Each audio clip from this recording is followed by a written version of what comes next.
Azathoth, Yog-Sothoth, Cthulhu.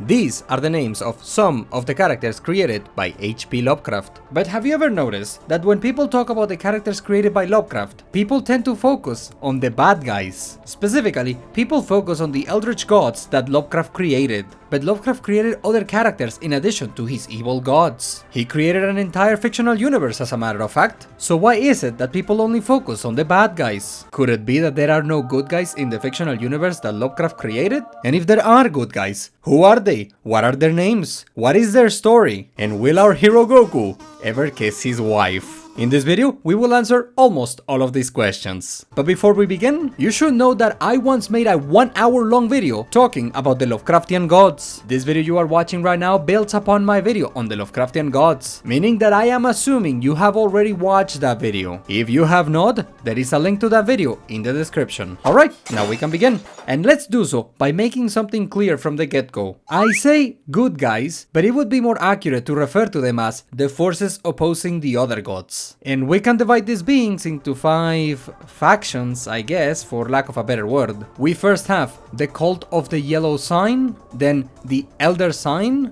next the Gods of Earth, then Nodens, and lastly a special mystery guest of whom we are going to talk about later in the video. That's a surprise tool that can help us later. Okay, now that we know their names, we can talk about them. First, the Cult of the Yellow Sign. We don't know much about them. Yeah, I know. And look, be prepared to hear the sentence "we don't know" very often in this video, because Lovecraft did not give us much information about almost all of the things I'm going to talk about in this video. But here's what we know about the Cult of the Yellow Sign. This is a group of humans who are working with the King in Yellow to fight the Migo on Earth. And that's it, that's all we know. Yeah, Lovecraft just randomly drops this huge bomb of information and then he never mentions it ever again. I have many questions about this. How many humans are part of this cult? How do you become a member? Why do they specifically exist to fight the Migo? How do they fight the Migo? Do they use weapons or did Hastur give them magical powers? Are these humans dreamers? And more importantly, why did Hastur, a being that is clearly evil and has killed humans before, allied with humanity? What exactly does the King in Yellow get out of this partnership? Hastur is a dreamland entity. He is so powerful that both dreamers and the cats of Ulthar, those are the same cats that can eat Zugs for breakfast, those types of beings are afraid of the King in Yellow. That's how strong he is. So what could humans on Earth possibly offer to Hastur? It must be a significant reward, because the King in Yellow also works for the other gods. By allying himself with humanity to kill the Migo, Hastur is going against the other gods, because the Migo also work for the other gods. Betraying the other gods is not a smart move unless the reward is worth the massive risk. But Hastur is a dreamland entity. What could humans possibly offer to him? And look, could we explain all of these questions through some weird and convoluted headcanon? Of course. But I'm not gonna do that. I just want to give you the facts, and the fact is that the only thing we know about the Cult of the Yellow Sign is that they are a group of humans working with the King in Yellow to kill some of the agents that the other gods have on Earth. Does that make them good?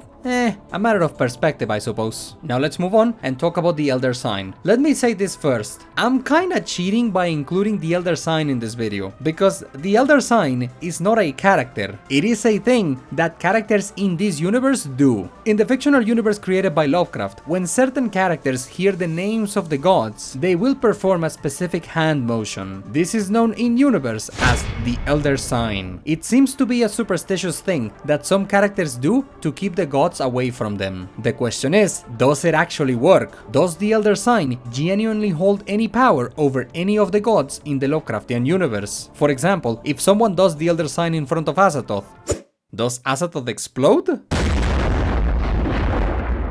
The answer to this question is we don't know. All we know is that some characters seem to do the Elder Sign as a form of protection when they hear the names of the gods. We don't even know the exact hand motion that they do, but we do know that it is not a symbol that they write on a piece of paper. It is always a specific gesture that they perform with their hands. And with that, we can move on to the Gods of Earth. So, the Gods of Earth are a group of deities who used to live on Earth until the other gods convinced them to move to the Dreamlands. This all happens in a story written by Lovecraft, which is literally titled The Other Gods. I am not going to waste time recounting what happens in this story because the story is so short you could easily go read it yourself. So instead, I want to focus on discussing why the other gods did this. Because at first glance, it seems that they did it out of the kindness in their heart. And while Lovecraft does not provide an explicit answer, it is easy to come up with one. By removing the gods from Earth, any creature on Earth that works for the other gods can now act unrestrained. And by placing the gods of Earth in the Dreamlands, Nyarlathotep can now personally keep a tight leash on them. Essentially, I propose that just like with every other being that has ever made a deal with the other gods, the gods of Earth were tricked.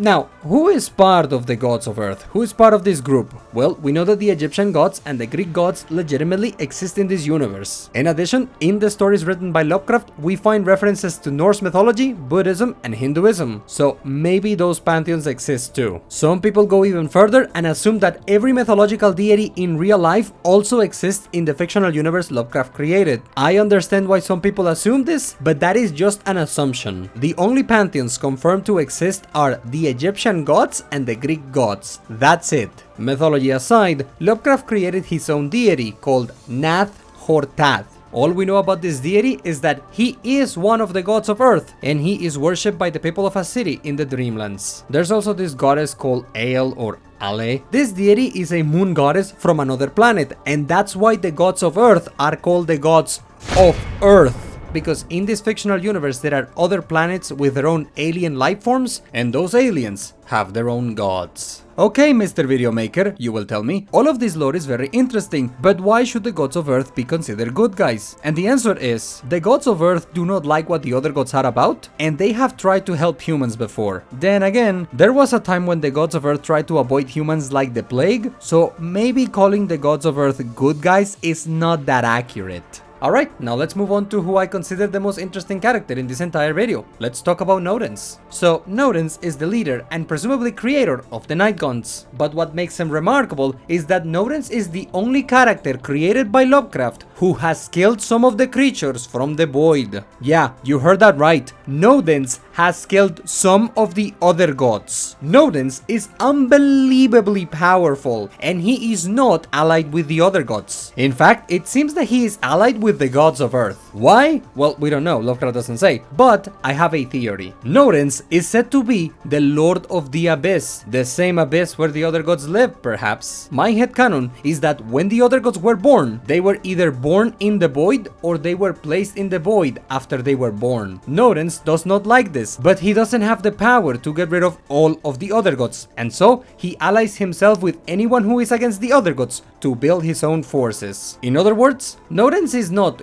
good, he just wants the other gods out of his property, according to my headcanon anyway. And that's it, that's all we know about Nodens. And with that said, it's time to talk about our mystery guest. It's time to talk about the God of the Bible. So, is the God of the Bible real in this universe or not? Well, Lovecraft leaves it open. There is evidence for it and there is evidence against it. I will give you both sides and it is up to you to decide. The strongest evidence for the God of the Bible not being real in this universe is Randolph Carter. In this universe there is a human called Randolph Carter, and he is as involved with the supernatural as you can possibly get. And yet, Randolph Carter does not believe that the God of the Bible is real. To some people, the fact that Randolph Carter does not believe in the God of the Bible is all the evidence you need. However, on the other side, the strongest evidence for the God of the Bible being real is this one story where a guy tries to destroy a church using evil magic, but the God of the Bible says no, and so nothing happens. We know that in this universe, evil magic comes from the other gods. So the fact that this magic is considered weaker than the God of the Bible suggests to me that the God of the Bible is stronger than the other gods. And look, I know that this will not be enough to convince you. Even so, based on this story, it is undeniable that the God of the Bible is real in this universe. So, which one is it? Is the God of the Bible real in this universe or not? Well, like I said, Lovecraft leaves it open, so it is up to you to decide.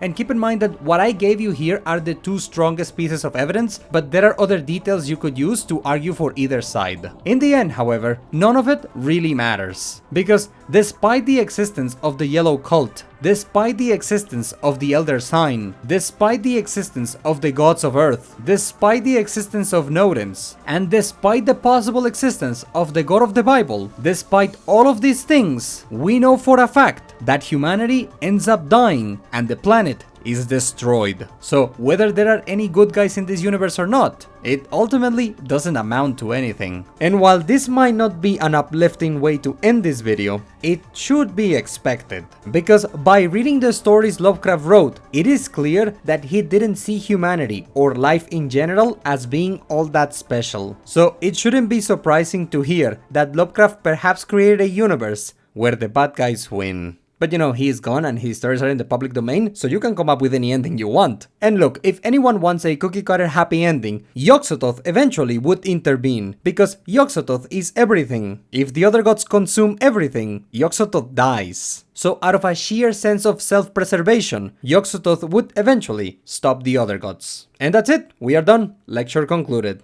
My friend, as usual, thank you so much for your time. I know I say it all the time, which lessens the sincerity, but I really mean it. Because in real life, no one cares about the inane dribble that comes out of my mouth. So really, thank you so much for listening. And sincerely, I hope you have a wonderful day. Take care, and I will see you next time.